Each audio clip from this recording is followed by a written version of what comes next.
I'm Natalie Fenton. I'm Professor of Media and Communications at Goldsmiths College, University of London, where I co-direct the Centre for Global Media and Democracy. And I'm also a political activist working towards media reform. Free technology is vitally important if we are trying to counter the hold that global monopolies have over our forms of communication. And at the moment, that hold is a stranglehold.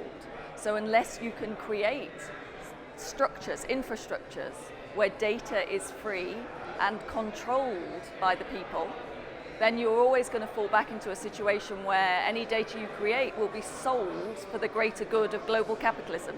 And that is fundamentally anti-democratic.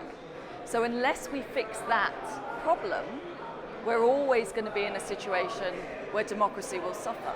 I don't have a smart city model, maybe I should make that clear, partly because I think that's the wrong place to start.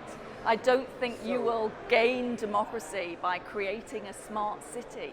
I think you'll gain democracy by changing political systems so that people can participate, but not necessarily by digital means, because we know that there are very many people, the poor and disenfranchised in particular, who cannot do it via that means. And if we really want democracy, we should be starting with the poor and disenfranchised and how we engage them better in our political systems, not creating systems which exclude them. I think it's a really fascinating moment politically. I think what I take away from it, what I think we can learn in other parts of Europe in particular, is the way in which Spain has done what I call re-socialize the political. So it has gone out to meet political need and social need where it exists.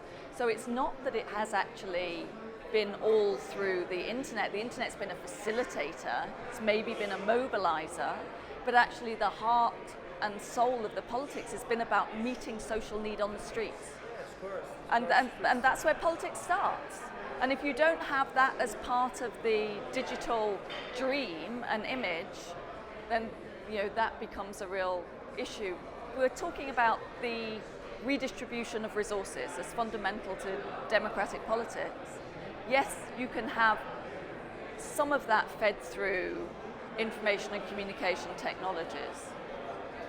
But on the whole, you actually need to give resource to communities to deal with on the ground. And so I really feel that unless we can talk the digital talk in association with the social and political, we'll miss sight of that. And I think you're doing, what's happening in Spain is the real start of a very exciting political journey. You've just got to keep making sure that that is inclusive, that it's not about a conceited politics, that it's about meeting social and political need. And I think it's going to give us lots of lessons for the future.